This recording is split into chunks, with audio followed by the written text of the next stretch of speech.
প্রিয় দর্শক, আসসালামু আলাইকুম। কয়েকদিন আগে আমরা ঘুরতে গিয়েছিলাম দেলোয়ার জাহান নামক একজন মানুষের কাছে।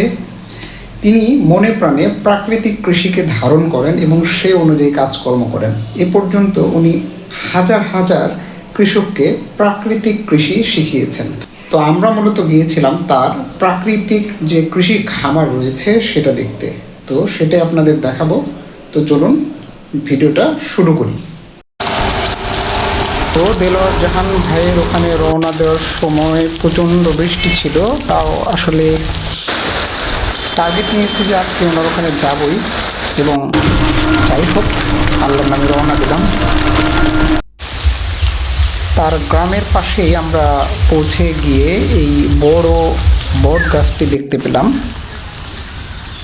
এখান থেকে 1-2 মিনিটের মেঠো পথ আমরা পার হলাম। কর্দমাক্ত হয়ে আছে, খুব সাবধানে আমরা এগিয়ে গেলাম। এরপর আমরা দেখতে পেলাম এই প্রাণ বৈচিত্র্য খামার। ডান পাশে গেট ছিল, ঢুকে গেলাম প্রাকৃতিক কৃষি কেন্দ্রে। এখানে দেখুন যে নিচে কিছু বেঞ্চ রয়েছে, এই বেঞ্চগুলোর এখানে ক্লাস হয়, আর উপরে থাকার ব্যবস্থা রয়েছে। প্রায় 10 জন মানুষ ওখানে থাকতে পারবে, তবে এটা অবশ্যই পেইড এবং আগে থেকে আপনাকে বুকিং দিতে হবে। ছাত্রদের জন্য 1000 করে এবং সাধারণ মানুষদের জন্য 1500 টাকা করে। তো এরপরে দেলোয়ার জাহান ভাই বললেন, আসুন একটু গল্প স্বল্প করি। গল্প স্বল্প বলতে আমরা প্রাকৃতিক কৃষি নিয়ে কথা বললাম। তো তার সাথে কথা বলে প্রাকৃতিক কৃষি সম্পর্কে অনেক কিছু জানতে পারলাম। তার মূল কথা হচ্ছে প্রাকৃতিক কৃষি মানে এমন একটা কৃষি যেখানে অন্য কারো কোনো ক্ষতি হবে না, সব কিছু গড়ে উঠবে স্বাভাবিক নিয়মেই। আপনি ফসল ফলাতে গিয়ে পোকামাকড়ের পাখির যদি ক্ষতি করেন, সেটা কিন্তু প্রাকৃতিক কৃষি হলো না।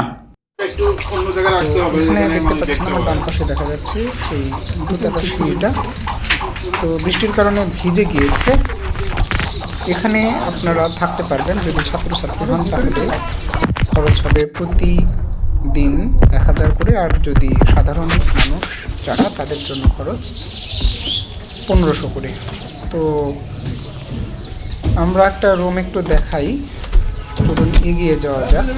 তো এই রুমটা অ্যাকচুয়ালি কর্মচারীদের রুম, মূল রুমগুলো খোলা ছিল না, যে কারণে আমরা আসলে দেখতে পাচ্ছিলাম না। যাই হোক, এরপর আমরা একটা স্টোর রুমে ঢুকলাম। ওনার এখানে খুব সুন্দর সুন্দর জিনিস কালেকশনে রয়েছে, দেখতে পাচ্ছেন মধু রয়েছে, বিভিন্ন ধরনের মধু, এবং বিভিন্ন ধরনের মধু বিভিন্ন সময় চাক ভেঙে মধু করা কিছু আছে।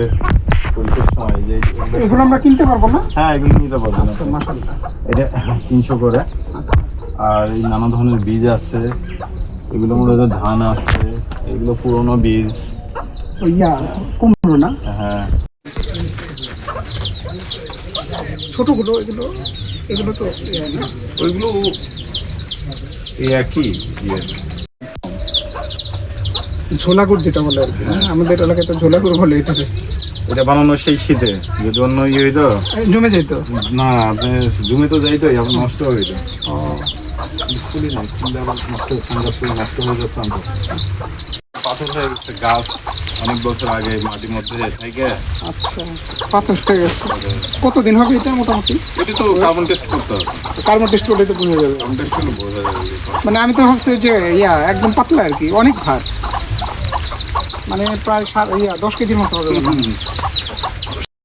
তারপর যাই হোক, আমরা একটু উঠানে দাঁড়ালাম। উঠানে দাঁড়িয়ে এর মধ্যে দেলোয়ার ভাই পাতা চায়ের কথা বললেন, পাতা চা খাওয়াবেন, পাতা চায়ের অর্ডার দিলেন। তার কর্মচারী যারা ছিল পাতা চা তৈরি করে আনলো। এই চাটা আমার কাছে ইউনিক লেগেছে, মানে খুবই দারুণ লেগেছে, বিভিন্ন উপাদান এখানে ছিল। এইটা কিসের চা? মানে পাতা দেখতেছি একটা। আচ্ছা, তুলসী পাতা, তেজপাতা, এখানে তেজপাতা বসছে, ওইদিকে তুলসী পাতা, লেমন গাছ। ছোট একটা কুড়ে ঘরের মতো দেখতে পাচ্ছেন। এখানে অ্যাকচুয়ালি বিভিন্ন ধরনের ক্লাস হয়, কৃষক সহ অন্যান্য যারা প্রশিক্ষণার্থী আসেন তাদের নিয়ে এখানে ক্লাস হয়। এছাড়া আমরা ওই দোতলা যে ঘরটা দেখালাম তার নিচেও ক্লাস হয়, দেখেছেন, আমি বলেছি। এরপর আমাদেরকে ঘোরাতে নিয়ে গেলেন তার খামারে। খামারের শুরুতেই ওনার বাড়ির আঙিনায় দুই দিকে দেখলাম বিভিন্ন ধরনের ঔষধি গাছ রয়েছে। উনি এক এক করে প্রত্যেকটি ঔষধি গাছ আমাদের সাথে পরিচয় করিয়ে দিলেন। হ্যাঁ হ্যাঁ হ্যাঁ, ওই উপরে প্রচুর। আর এটা তো অনেকটা মানে সারটার এইগুলো তো মনে হয় মধু হয় না।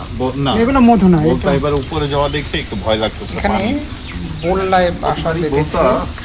এটা কেন মানে যত উপরে হবে পানি বেশি হবে, পানি এবার বেশি থাকে। তো এরপরে আমরা এগিয়ে গেলাম। আরো বছর ধরে ওরে এইটা করতে এর আগে নিচে ছিল। পানি হওয়ার চান্স যে যখনই হয় তখন থেকে ওরা একদম উপরে। এবং এই ঘটনা এই যে বৃষ্টি হওয়ার ছিল 1 সপ্তাহের মধ্যে সবগুলো চাক হয়েছে, একটাও ছিল না। তাই নাকি? হ্যাঁ, যাই হোক, এরপরও ভালোই লাগছিল। এরিয়া তো এখানে অনেক বড় দেখতেছি, মানে আমি তো ভাবছি যে ছোটখাটো আর কি। হ্যাঁ, তো ভালোই বড়। এদিকে কাদা মধ্যে গেলাম না, না, এদিকে এইটা ছোট না, দেখতে চলো যে এটা দেখি। আচ্ছা, সমস্যা নেই। এই গরুগুলো বড় হচ্ছে, এখানে যে এই যে খোলা মাঠটা দেখতে পাচ্ছেন, এখানেও বিভিন্ন জায়গায় কিন্তু বেঞ্চ পাতা রয়েছে। এখানেও উনি বিভিন্ন ধরনের প্র্যাকটিক্যাল ক্লাস নেন।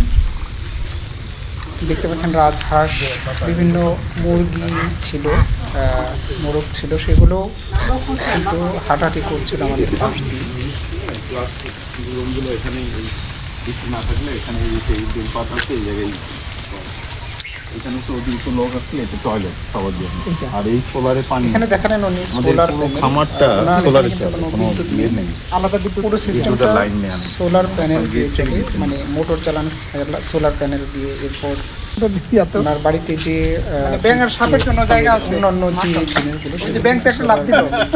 অনেকগুলো থাকে। এখানে একটা দারুণ জিনিস, ব্যাঙ এবং সাপের অভয়ারণ্য। তো ইয়ে সাপগুলো, ঘোড়া সাপ যেটা বলে, বড় তাই না? সাপ থাকে এই জায়গা, ওই আছে, আছে গোপরাও আছে, আল্লাহ, কি বলেন! খয়া গোপরা আছে। তারপরে এরপর উনি একে একে সব বিভিন্ন ধরনের সবজি চাষ করেছেন, বিভিন্ন ফল বা অন্যান্য জিনিসপত্র সব একে একে। এই যে এগুলো তো সব ন্যাচারাল, তাই না? এই যে এগুলো একদম ঢেঁড়স সবই ন্যাচারাল। সব জায়গায় একটু জঙ্গল মতো করে হয়। আচ্ছা, যেহেতু বনের মতো মানে করে বনের করা। মতো যে পরিবেশটা। পরিবেশে করা। দেখুন এদের ভিতরে কিন্তু মরিচ গাছ, এই দেখুন। ও আপনি এই যে দেখ, এই যে ভিতরে কিন্তু মরিচ গাছ আছে। মরিচ গাছ কিন্তু আপনি বাড়িতে বুঝবেন না না, বাড়ি থেকে বোঝা যাচ্ছে না আসলে।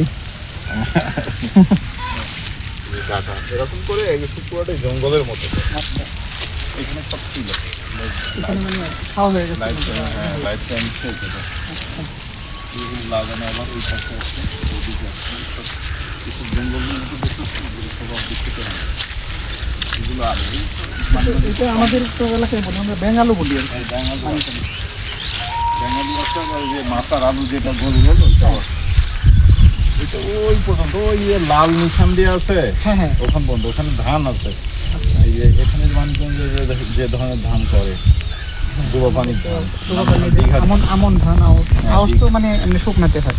দীঘা ধান, এই সবগুলো আমাদের। এটা কি, এটা শশা নাকি? না, এটা ঝিঙে গাছ, আর এই পাশে শসা।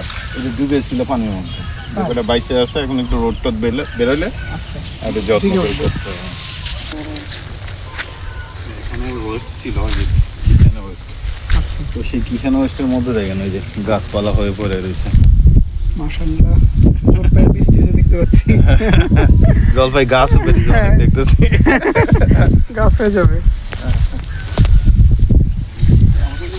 মানে গরুর ঘাসগুলো এখান থেকে, হ্যাঁ, আবার গরুর গোবর দিয়ে এখানে আমাদের বাচ্চাদের সমস্যা। ওরা এগুলো খাইতে খেয়ে রাগ টাগ করবে, গোপনে এই জায়গায় রাখতে চলে গেছে। এগুলো কিন্তু লাগানো না, এই যে পরে পরে হয়েছে। তাই? হ্যাঁ, এই রোজনা লাগানো না কোনো কাজ। অনেক বড় গাছ, এই পর্যন্ত আছে, এত বড়। এটা তো চা খায় দেখি অনেকে, রোজিনা। এখন তো আমরা কেটে পাতা এবং ডগা বিক্রি করি, ঢাকায় পাঠালে এটা ভর্তা করা খুবই মজা। তাই নাকি? একেবারে বলে টক একদম ঢেঁড়স, গাছ ধরে অনেক বড় হবে। ওই যে একদম লম্বা যেটা হয়, মানুষের উপর যেটা ওরে যায়, বাবা। সেটা পাতাগুলো যেগুলো নানা জায়গায় গোবরে এখন নামায় রাখছে, ওইগুলো গাছের চারা, ফল দুটি ফল গাছের চারা, বিভিন্ন এখানে এরকম করে নানা জায়গায় দিয়ে রাখছে। এগুলো আমরা যে গ্রামে বিভিন্ন গ্রামে আমাদের যে কৃষকরা আছে ওদের কাছে আমরা দিয়ে ফ্রিতে দিতে হয়। ফ্রিতেই দেন না? যেমন ফল গ্রাম আছে পেয়ারা এইসব মাথায় নানা ধরনের গাছ আছে, বিভিন্ন ধরনের। বিভিন্ন ধরনের গাছ, যেখানে কিছু অনেক ভ্যারাইটি পেয়ে এক এক রকমের পেঁপে গাছ। হ্যাঁ, এটা তো যে ইয়াগুলো একটু রঙিন, মানে পাতার পাইপগুলো, পাইপ পাইপের মধ্যে যেটা, এইটা কি জল পাই না নাকি? ওইটা জাম গাছ, জাম গাছ, এটা ননি ফল। ননি ফল এটা না? হ্যাঁ, এটা দেওয়া। এই যে এইটা হলো আদা, চিকনটা আদা, আর এটা এই যে এটা হলো হলুদ, হ্যাঁ, ওইটা হলো লম্বা পাতাটা হলুদ, এটা হলুদ। দেখছো সেখানে পেঁপে ধরছে কতগুলো, এইটা ওখানে পুঁই শাক না? শাক আছে অনেকগুলো ধরে এইসব এই জমিগুলো আমাদের কাছে মাত্র 2 বছর আসছে। এর আগে তো এখানে রাসায়নিক এই জমিওয়ালা কখনো চাষ করে নাই। সবই ওই যে যারা গিরবি দেওয়া বলে আর কি, গিরবি নিচ্ছে, গিরবি নেওয়া বলে। শঙ্করালি নিয়েছে, ওরা সার বীজ দিয়ে ডুবায় রাখে। ডুবাই রাখছে, এটা মাটি ঠিক হইতে আমাদের একটু সময় লাগে। সময় লাগে। আছে আরো 2-3 বিঘা, ওই বিঘা আছে, এই সব মিলে প্রায় 20 বিঘা আমাদের এই আবাদের অধীনে আছে। এই দেখুন দেখুন, দেখুন ন্যাচারাল, হ্যাঁ একদম এটার ইয়ার ন্যাচারাল। এই নাটোরের একটা জাত, তাই না? লালপুরে। আমার শ্বশুর বাড়ির এলাকার, লালপুরে। লালপুরে। মোটে 1 ঘন্টার মতো ছিলাম। আসলে ওনার কাছে একটু সময় নিয়ে যাওয়া উচিত। উনি মানুষ হিসেবে যেমন ভালো তেমনই অমায়িক। প্রাকৃতিক কৃষি সম্পর্কে জানার জন্য, প্রকৃতি সম্পর্কে জানার জন্য ওনার কাছে আসলে একটু সময় নিয়ে গেলেই ভালো হয়। তো যাই হোক প্রিয় দর্শক, আমরা যতটুকু সময় ছিলাম খুব ভালো লেগেছে। সবাই ভালো থাকবেন, সুস্থ থাকবেন। আল্লাহ হাফেজ।